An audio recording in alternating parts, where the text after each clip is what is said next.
کو دور کرنے کا ذریعہ ہے، خواہ وہ دنیا کی مشکلات ہوں یا آخرت کی مشکلات.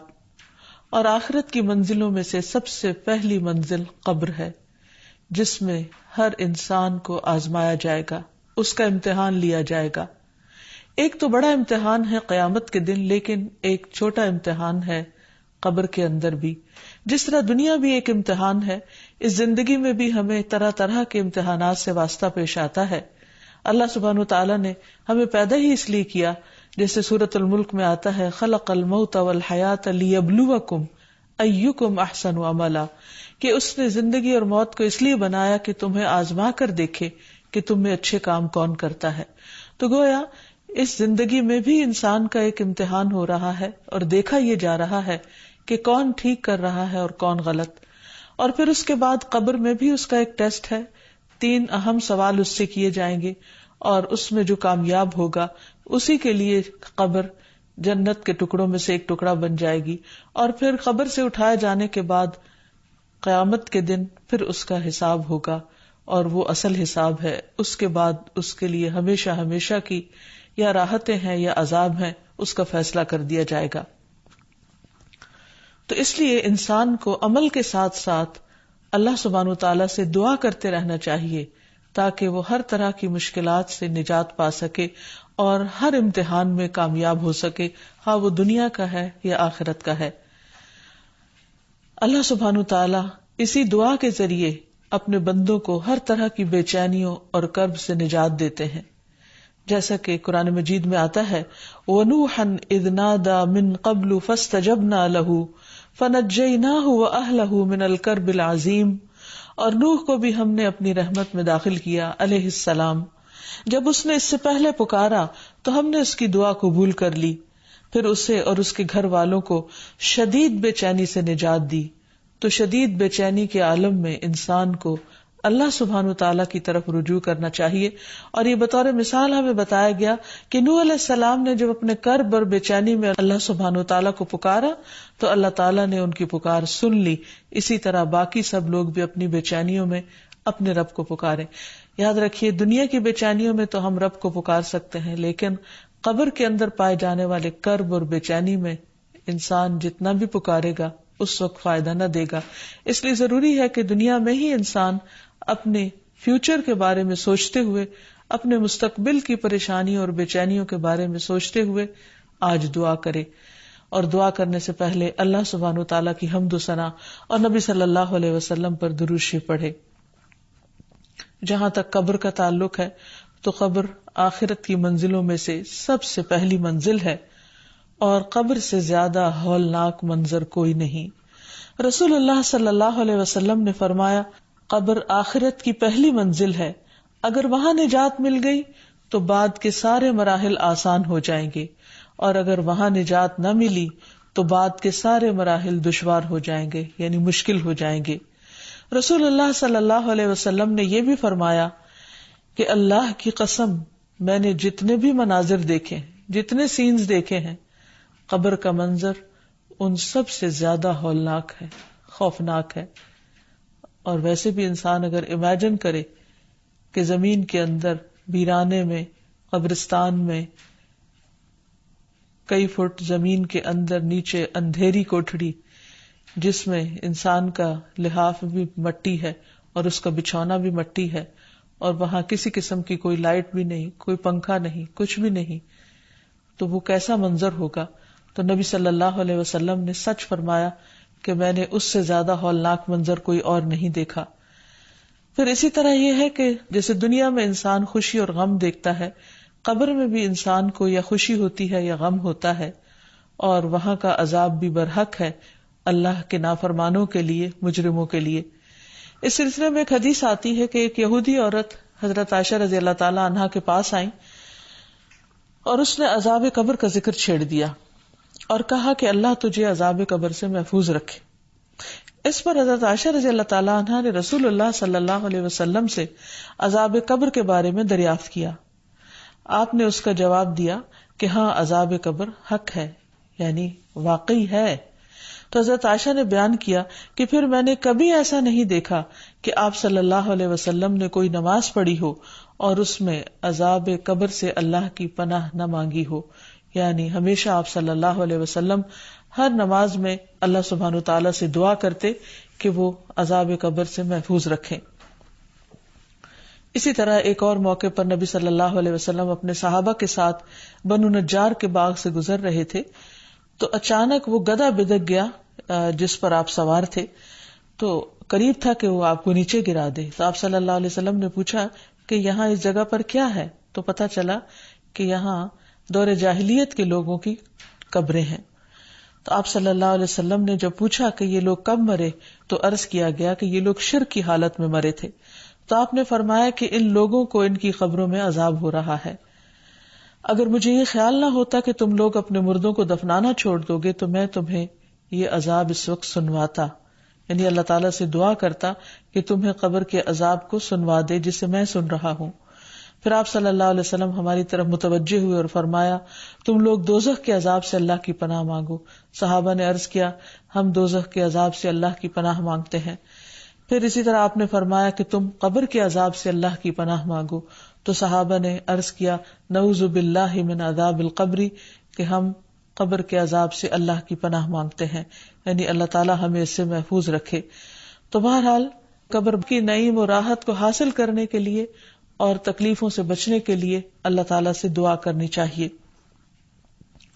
جہاں تک قبر کے سوال و جواب کا تعلق ہے تو اس کے بارے میں حدیث میں آتا ہے نبی صلی اللہ علیہ وسلم نے فرمایا کہ جب انسان کو دفن کر کے اس کے ساتھی چلے جاتے ہیں تو ایک فرشتہ جس کے ہاتھ میں گرز ہوتا ہے آ کر اسے اٹھا دیتا ہے اور اس سے محمد صلی اللہ علیہ وسلم کے متعلق پوچھتا ہے.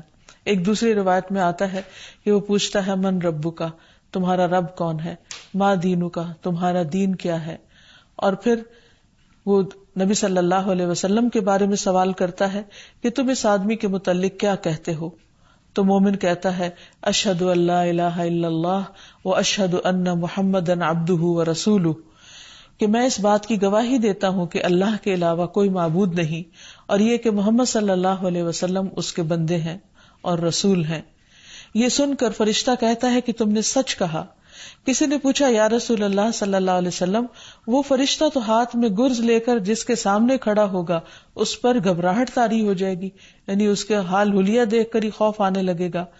تو نبی صلی اللہ علیہ وسلم نے فرمایا اللہ ایمان والوں کو کلمہ توحید پر ثابت قدم رکھتا ہے، جس کا ذکر سورۃ ابراہیم میں بھی آتا ہے یثبت اللہ الذین آمنوا بالقول الثابت فی الحیات الدنیا وفی الآخرہ.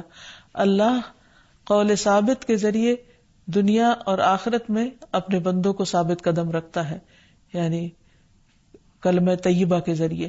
یعنی جو شخص سچے دل سے دنیا میں لا الہ الا اللہ کہتا ہے اللہ سبحانہ وتعالیٰ قبر میں بھی اس کو اللہ تعالیٰ کی وحدانیت کے اقرار کے لیے اس کلمے کو یاد کرا دیں گے اور انسان کے اوپر وہ وحشت پھر طاری نہیں ہوگی بلکہ مومن اپنی قبر میں پرسکون ہوگا. نبی صلی اللہ علیہ وسلم نے فرمایا اگر مرنے والا نیک آدمی ہو تو فرشتے اسے اس کی قبر میں اس طرح بٹھاتے ہیں کہ اس پر کوئی خوف اور گھبراہٹ نہیں ہوتی. ویسے بھی قرآن مجید میں آتا ہے الا ان اولیاء اللہ لا خوف علیہم ولا هم یحزنون، خبردار اللہ کے دوستوں کو نہ کوئی خوف ہے اور نہ غم ہوگا. پھر اسی طرح یہ ہے کہ قبر میں ہی انسان کو جنت کا لباس اور خوشبو ملتی ہے. جب مومن درست جواب دیتا ہے تو ایک آواز لگانے والا آواز لگاتا ہے کہ میرے بندے نے سچ کہا، بس اس کے لیے جنت کا بستر بچھا دو، اس کے لیے جنت میں ایک دروازہ کھول دو، اسے جنت کے کپڑے پہنا دو. پھر جنت کی ہوا اور خوشبو اس کے پاس آتی ہیں اور اس کی قبر حد نگاہ تک کشادہ کر دی جاتی ہے، یعنی کھلی کر دی جاتی ہے. جنت کے دروازوں میں سے ایک دروازہ کھول کر اسے اس کی آخری قیام گاہ یعنی جنت میں اس کا جو گھر ہے وہ دکھا دیا جاتا ہے اور اسے بتایا جاتا ہے کہ یہ ہے وہ جگہ جو اللہ سبحانہ تعالیٰ نے تمہارے لیے تیار کر رکھی ہے. یعنی قیامت کے دن جب تم اٹھو گے اور اپنے حساب کتاب سے فارغ ہوگے تو آخر میں تمہارا مقام یا گھر یہ ہوگا. تو اس سے اس کی خوشی میں اور زیادہ اضافہ ہو جاتا ہے. لیکن اس کے برعکس جو شخص اس امتحان میں فیل ہو جاتا ہے اس کے لیے جہنم کے دروازوں میں سے ایک دروازہ کھول کر اس کو جہنم کا ٹھکانہ دکھا دیا جاتا ہے. پھر اسی طرح یہ ہے کہ انسان کی قبر وسیع اور روشن کر دی جاتی ہے. ابو ہریرہ سے روایت ہے کہ رسول اللہ صلی اللہ علیہ وسلم نے فرمایا، مومن شخص اپنی قبر میں سبز باغیچے میں ہوتا ہے تو اس کے لیے اس کی قبر کو 70 ہاتھ کشادہ کر دیا جاتا ہے اور اس کے لیے 14ویں کے چاند کی طرح روشنی کر دی جاتی ہے.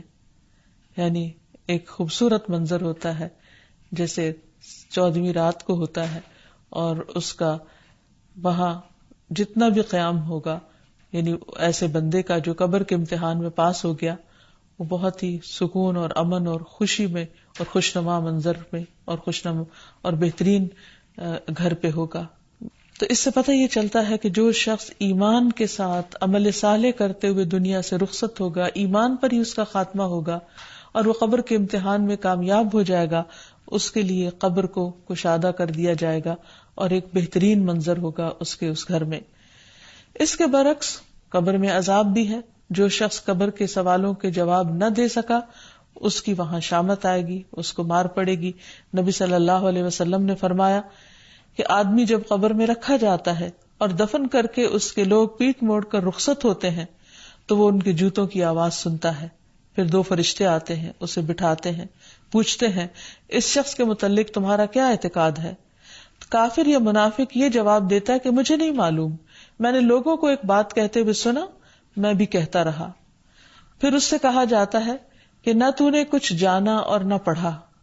اس کے بعد لوہے کے ہتھوڑے سے اس کے دونوں کانوں کے درمیان بڑے زور سے مارا جاتا ہے اور وہ اتنے بھیانک طریقے سے چیختا ہے کہ 2 بوجھوں یعنی انسان اور جن کے علاوہ ارد گرد کی ساری مخلوق اس کی چیخ سنتی ہے. پھر اسی طرح جہنم سے لباس اور بستر آتا ہے. آسمان سے منادی آواز لگاتا ہے، اس نے جھوٹ بولا، اس کے لیے آگ کا بستر بچھا دو، آگ کا لباس پہنا دو. پھر جہنم کا دروازہ کھول دیا جاتا ہے، قبر کو تنگ کر دیا جاتا ہے. اس شخص پر اندھا بہرا فرشتہ مقرر کر دیا جاتا ہے جو اس پر سزا دینے کے لیے مسلط ہوتا ہے تاکہ اس پر کسی قسم کا کوئی رحم نہ کھائے.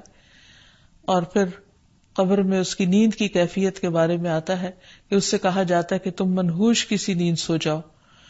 اور منحوش کی نیند کا مطلب ہے ایسا آدمی جسے کیڑے مکوڑے اور سانپ ڈستے اور نوچتے رہتے ہیں اور اس پر قبر تنگ کر دی جاتی ہے تو جس کرب میں وہ مبتلا ہوتا ہے اور اس میں وہ جو سوتا ہے اس نیند کی طرف اشارہ ہے. پھر یہ ہے کہ عذاب قبر کے اسباب کیا ہے، یعنی کیا چیز ہے جو انسان کو وہاں مصیبت سے دوچار کرے گی. سب سے پہلے تو کفر اور نفاق ہے، جیسے قرآن مجید میں آتا ہے النار یعرضون علیہا، قوم فرعون کے بارے میں، النار یعرضون علیہا غدوا وعشیا ویوم تقوم الساعۃ ادخلوا آل فرعون اشد العذاب.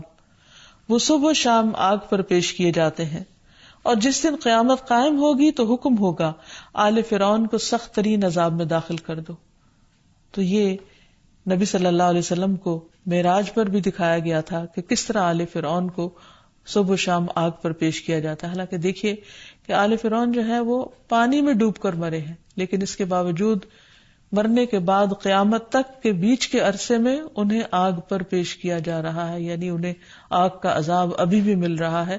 اور قیامت کے دن جیسے کہ آیت میں آتا ہے جس دن قیامت قائم ہوگی کہا جائے گا ادخلوا آل فرعون اشد العذاب، اب آل فرعون کو شدید ترین عذاب میں داخل کرو، یعنی اصل جہنم میں اب ان کو ڈال دو.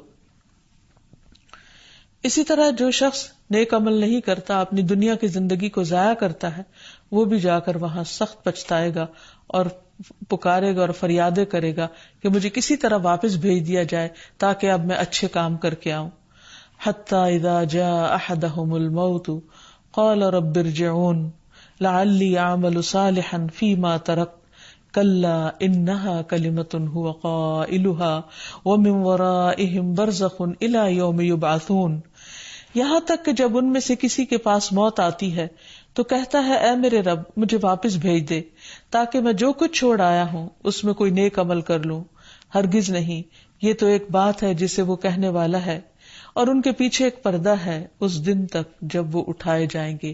یعنی برزخ کی طرف اشارہ ہے کہ اب دنیا کی طرف واپس آنے میں رکاوٹ ہے، کوئی بھی مرنے کے بعد دوبارہ زندہ ہو کر نہیں آ سکتا اور نہ ہی وہ عمل کر سکتا ہے جن کو دنیا میں وہ اپنی زندگی میں نہ کر سکا یا نہ کرنا چاہا اس نے. پھر اسی طرح دوسری بڑی چیز جو انسان کے لیے قبر کے عذاب کا ذریعہ بنے گی ہے وہ ہے ظلم کرنا. قرآن مجید میں آتا ہے وَلَوْ تَرَى إِذِ الظَّالِمُونَ فِي غَمَرَاتِ الْمَوْتِ وَالْمَلَائِكَةُ بَاسِطُو أَيْدِيهِمْ أَخْرِجُوا أَنفُسَكُمْ الْيَوْمَ تُجْزَوْنَ عَذَابَ الْهُونِ بِمَا كُنْتُمْ تَقُولُونَ عَلَى اللَّهِ غَيْرَ الْحَقِّ وَكُنْتُمْ عَنْ آيَاتِهِ تَسْتَكْبِرُونَ. کاش آپ ظالموں کو دیکھیں جب وہ موت کی سختیوں میں مبتلا ہوتے ہیں اور فرشتے ان کی طرف اپنے ہاتھ پھیلائے ہوئے ہوتے ہیں اور کہتے ہیں لاؤ اپنی جانیں نکالو، آج تمہیں ذلت کا عذاب دیا جائے گا کیونکہ تم ناحق باتیں اللہ کے ذمے لگاتے تھے اور اس کی آیتوں سے تکبر کرتے تھے. اسی طرح تو اس آیت میں بھی آپ دیکھیے کہ یہ کہا جا رہا ہے کہ موت کی سختیوں کے وقت ان کی جب فرشتے ان کی جان نکال رہے ہوتے ہیں تو اس وقت ان کو یہ خبر دے رہے ہوتے ہیں کہ لاؤ اپنی جانیں نکالو، آج تمہیں ذلت کا عذاب دیا جائے گا. یعنی جان نکالنے کے بعد جو قبر کا مرحلہ ہے اس کی طرف اشارہ ہے. کیونکہ تم ناحق باتیں اللہ کے ذمے لگاتے، اس کی آیتوں کو ماننے سے تکبر کرتے، نہیں مان کے نہیں دیتے تھے. پھر اسی طرح چغل خور اور پیشاب کی چھینٹوں سے نہ بچنے والا، ان لوگوں کو بھی عذاب قبر ہوتا ہے. ابن عباس بیان کرتے ہیں کہ نبی صلی اللہ علیہ وسلم کا گزر 2 قبروں سے ہوا. آپ نے فرمایا ان دونوں قبر والوں پر عذاب ہو رہا ہے اور یہ کسی بڑی بات پر نہیں ہو رہا. پھر فرمایا کہ ان میں سے ایک شخص تو چغل خوری کیا کرتا تھا اور دوسرا پیشاب سے بچنے کی احتیاط نہیں کرتا تھا، یعنی کہ اس کے کپڑے نجس ہوتے تھے، اس کا جسم نجس ہوتا تھا، اور جب جسم اور کپڑے نجس ہو تو نہ انسان کی عبادت ہوتی ہے نہ نماز ہوتی ہے. تو اس لیے اس سے بھی بچنے کی ضرورت ہے. اسی طرح لوگوں کی برائیاں کرنا، لوگوں میں پھوٹ ڈلوانا، باہمی تعلقات خراب کرنا، ایک دوسرے کے بارے میں بدگمانیاں پیدا کرنا، من گھڑت باتیں ایک دوسرے کی طرف سے پہنچانا، جھوٹ بولنا اور لوگوں کو باہم لڑا دینا، یہ ایسا بڑا جرم ہے کہ جس کی وجہ سے عذاب قبر کی پیشن گوئی کی گئی ہے. پھر اسی طرح خیانت کرنا، پھر جھوٹ بولنا. نبی صلی اللہ علیہ وسلم نے فرمایا گزشتہ رات خواب میں میرے پاس 2 آدمی آئے، انہوں نے کہا جسے آپ نے دیکھا اس کا جبڑا چیرا جا رہا تھا وہ بڑا ہی جھوٹا تھا، وہ ایک جھوٹی بات کو لیتا اور ساری دنیا میں پھیلا دیتا، قیامت کے دن تک اس کو یہی سزا ملتی رہے گی. تو جھوٹ بولنا اور جھوٹ پھیلانا یہ بھی ایک بہت بڑا ظلم ہے جس کے نتیجے میں عذاب قبر ہوتا ہے. اور یہ نبی صلی اللہ علیہ وسلم کو خواب میں دکھایا گیا کہ کچھ لوگوں کو ایسا عذاب ہو رہا ہے اور پھر فرشتے نے بتایا کہ کس کو کس بنا پر عذاب دیا جا رہا ہے، یعنی کس شخص کا کیا قصور ہے. پھر اسی طرح مظلوم کی مدد نہ کرنا، پھر بغیر وضو کے نماز پڑھنا، یہ وہ جرائم ہیں جن پر عذاب قبر ہوتا ہے. اور اسی طرح کچھ کام ایسے ہیں کہ جن کو کرنے سے انسان عذاب قبر سے بچ سکتا ہے. اس میں سب سے پہلے تو اپنے فرائض کو ادا کرنا اور نیک اعمال کرنا، کیونکہ قبر میں جب مردے کو دفن کیا جاتا ہے تو اگر وہ مومن ہوتا ہے تو اس کی نماز اس کے سرہانے ہوتی ہے، روزہ اس کے دائیں جانب ہوتا ہے، زکوٰۃ اس کی بائیں طرف ہوتی ہے، دیگر نیک کام صدقہ خیرات اور نیکی اور لوگوں سے بھلائی کرنا اس کے پاؤں کی طرف سے آ جاتی ہے، اور یہ سارے نیک اعمال اس کو پروٹیکٹ کرتے ہیں اور اس طرح وہ عذاب سے محفوظ رہتا ہے. پھر اسی طرح سورۃ الملک کا پڑھنا، نبی صلی اللہ علیہ وسلم نے فرمایا سورۃ تبارک قبر کے عذاب سے روکنے والی ہے، یعنی جو شخص اس کو پڑھے، آپ نماز میں پڑھیں، آپ رات کو سوتے وقت پڑھیں، آپ کسی بھی وقت اس کو پڑھ سکتے ہیں. اسی طرح صدقہ خیرات کرنا انسان کو عذاب قبر سے محفوظ رکھتا ہے. نبی صلی اللہ علیہ وسلم نے فرمایا صدقہ کرنے والوں کی قبروں سے حرارت بجھاتا ہے اور مومن قیامت کے دن اپنے صدقے کے سائے میں ہوگا. پھر اسی طرح پیٹ کے مرض سے فوت ہونے والا بھی فتنہ قبر سے محفوظ رکھا جاتا ہے. پھر اسی طرح جو شخص اللہ کی راہ میں شہید ہو جائے اس کا بھی قبر کا حساب کتاب نہیں ہوتا اور شہیدوں کی روحیں جنت میں پہنچا دی جاتی ہیں. تو اس لیے بہت ضروری ہے کہ ہم سب اپنے لیے دعا کریں کہ ہمیں اللہ سبحانہ وتعالی اس دنیا کے فتنوں سے بھی محفوظ رکھے اور قبر کے فتنے اور قبر کے عذاب سے بھی محفوظ رکھے. پھر اسی طرح حضرت انس سے روایت ہے کہ انہوں نے کہا کہ نبی صلی اللہ علیہ وسلم یہ دعا کیا کرتے تھے، اللہم انی اعوذ بک من الکسل والحرم والجبن والبخل وفتنة الدجال وعذاب القبر. اے اللہ میں کاہلی اور شدید بڑھاپے اور بزدلی اور بخل اور دجال کے فتنے اور قبر کے عذاب سے تیری پناہ مانگتا ہوں۔ ایک اور روایت میں آتا ہے، حضرت عائشہ کہتی ہیں کہ رسول اللہ صلی اللہ علیہ وسلم نے فرمایا، یعنی دعا کرتے ہوئے، اللہم رب جبرائیل و میکائیل و رب اسرافیل اعوذ بک من حر النار و من عذاب القبر، اے اللہ جبرائیل اور میکائیل کے رب اور اسرافیل کے رب، میں آگ کی تپش اور قبر کے عذاب سے تیری پناہ چاہتا ہوں۔ اسی طرح ایک اور روایت میں آتا ہے کہ حضرت ابو ہریرہ کہتے ہیں رسول اللہ صلی اللہ علیہ وسلم نے فرمایا، جب تم میں سے کوئی تشہد پڑھے تو چاہیے کہ وہ اللہ سے 4 چیزوں کی پناہ مانگے، اللہم انی اعوذ بک من عذاب جہنم ومن عذاب القبر ومن فتنة المحیا والممات ومن شر فتنة المسیح الدجال، اے اللہ میں تجھ سے جہنم کے عذاب اور قبر کے عذاب اور زندگی اور موت کے فتنے اور مسیح دجال کے فتنے کے شر سے پناہ مانگتا ہوں۔ پھر اسی طرح انسان نماز کے بعد بھی عذاب قبر سے پناہ مانگے، اور وہ دعا ہے اللہم انی اعوذ بک من الکفر والفقر وعذاب القبر، اے اللہ میں کفر، فقر اور عذاب قبر سے تیری پناہ مانگتا ہوں۔ پھر طلوع فجر کے بعد بلند آواز سے عذاب قبر اور فتنہ قبر سے پناہ مانگی جائے۔ نبی صلی اللہ علیہ وسلم کی ایک پڑوسی خاتون کہتی ہیں کہ وہ طلوع فجر کے وقت رسول اللہ صلی اللہ علیہ وسلم کو یہ دعا مانگتے ہوئے سنتی تھی، اللہم انی اعوذ بک من عذاب القبر ومن فتنة القبر، اے اللہ میں قبر کے عذاب اور قبر کی آزمائش سے تیری پناہ میں آتا ہوں۔ اسی طرح صبح شام کے اذکار میں بھی قبر کے عذاب سے پناہ مانگی گئی ہے۔